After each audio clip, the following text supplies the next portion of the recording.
Ladies and gentlemen, welcoming to the Ray Carr Show here in Cleveland, Ohio, is the legendary Petula Clark. Petula, welcome to the show. Thank you so much. It's nice to speak to you again. Well, Petula, it is an honor, and then my life can be complete now that I spoke with you, and I really thank you for your time. Not at all. Let's talk about your new album. This one is called From Now On, and yes. And you wrote most of the material on here. It's a beautiful album. Let's talk about the title song, From Now On. How did that song come about? Well, I mean, the song came about first, and then we decided it was a good title for the album. How did it come about? How do songs come about? I don't know how they come about. They come usually out of thin air. Okay, I don't know if it was a hit, meaning something that happened leading up to the writing of this song. Well, no, I know what you're saying, but it's very hard to explain how a song happens. The whole of this album was made in a very small studio at the bottom of the producer's garden in West London in England. And the studio is about the size of a normal sort of apartment kitchen. And it's wonderful. It's got the most fantastic vibes, and of course it's beautifully equipped. And all the songwriting was done there. And some of it I co-wrote, like From Now On, and some of it I totally wrote myself. It's a very organic kind of album, made in this small studio with just 2 or 3 people with me at one time. And I love it. It's very different to the way we used to make records. It has a great sound to it. I just wanted to let our audience know some of the tracks on it. Sacrifice My Heart, a beautiful song. You did a great cover version of Blackbird that John and Paul wrote. Why did you put that particular song on your album? Blackbird, Paul McCartney wrote. Yeah, he wrote that one. But I was curious why that song went on your album. Actually, the producer had the idea of doing Blackbird, and people are always asking me to do a Beatles song, because and there are so many to choose from. And then the album before that, I did Imagine as a kind of nod to John Lennon, whom I knew. But it's very difficult to choose. There are so many great Beatles songs to choose from. Yep. And then John came up with Blackbird, and I thought, yes, we don't hear that very often. And I did it, and I absolutely love doing it. It's actually quite a complex little song. It sounds very simple, but it's not as simple as it sounds. Well, you did a tremendous job on it, I must say. And John Lennon said, I remember reading this in an interview, that he said you were the very finest singer he'd ever heard. Well, I heard that too, and I was very flattered by it. I admired him immensely too. But the whole of the McCartney-Lennon catalogue is absolutely extraordinary. But Blackbird is very different to the others, and of course, John wrote some great songs too. But this one is one that Paul wrote on his own, and his idea of Blackbird was it's not just about a beautiful blackbird singing. It's about something else. But I have a little apartment in London, in Chelsea, and I have a small balcony, and I leave the doors open in the summer.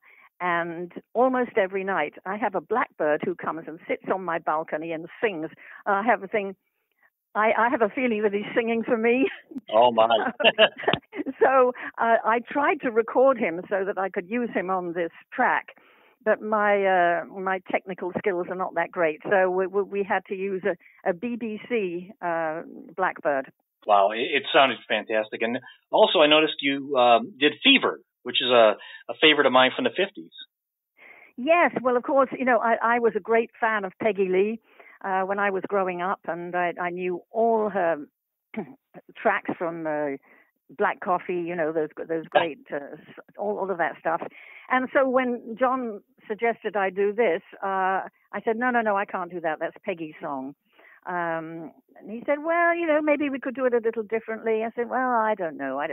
Anyway, I came back into the studio, and they had done this very different kind of track. And he said, just try singing it, And so I did. And just before I started recording, I said a little prayer. I said, hey, Peggy, I hope this is going to be okay with you. And then I did it. And I think it sounds pretty good, actually. Oh, it does. I think she would have liked it. Oh, I love it. I think she would be very proud of it. And there was one other one that it caught my eye. It was sung in French. Translation was "To Be Loved by You." Yes. Gorgeous one. It's well, the story behind that is, the lyrics were written by the great French singer and composer Charles Aznavour, whom I know, and he said to me, "Listen, I've got this lyric. Why don't you write the music for it?" Which kind of surprised me, but I did it, and it's turned out to be a rather beautiful song. And so, not only did I record it, but I do it on stage now. Wow! And where will you be performing in the States? Now that's a good question.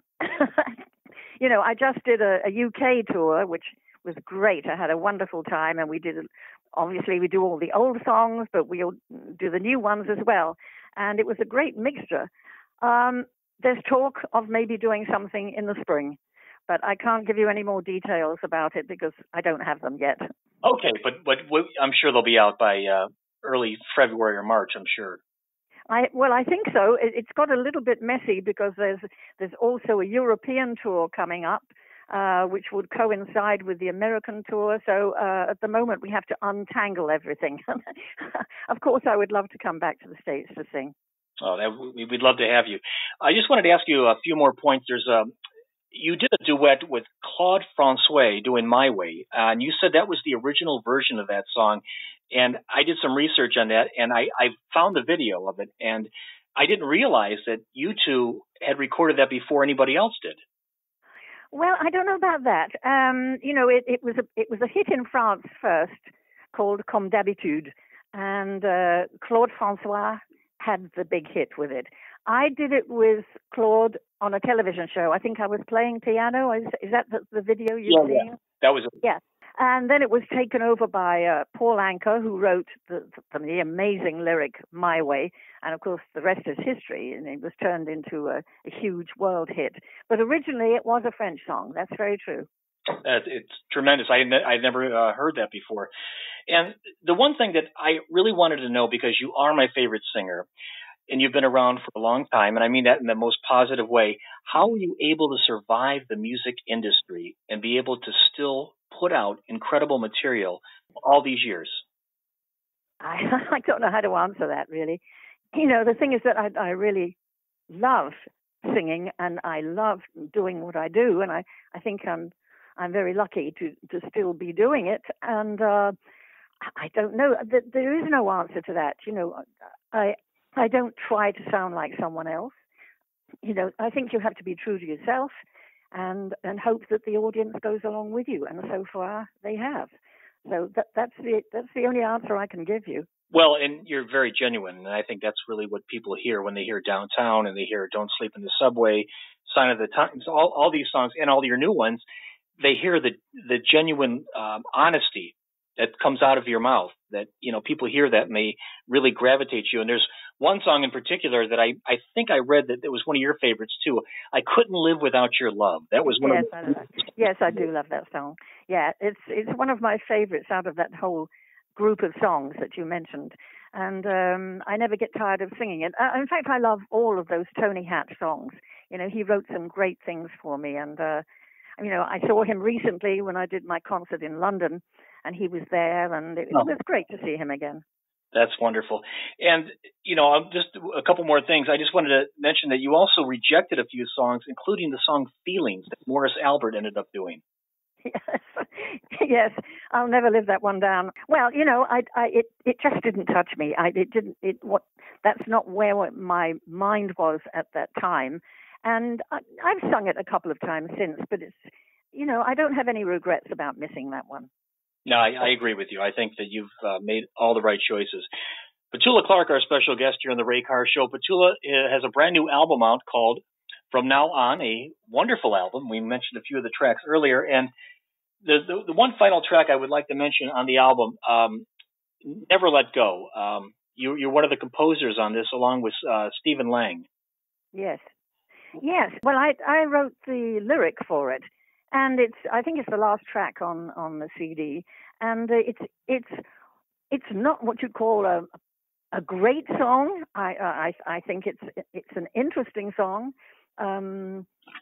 You know, that they could have called the album "Never Let Go," I suppose, but yeah, it's good. You know, it's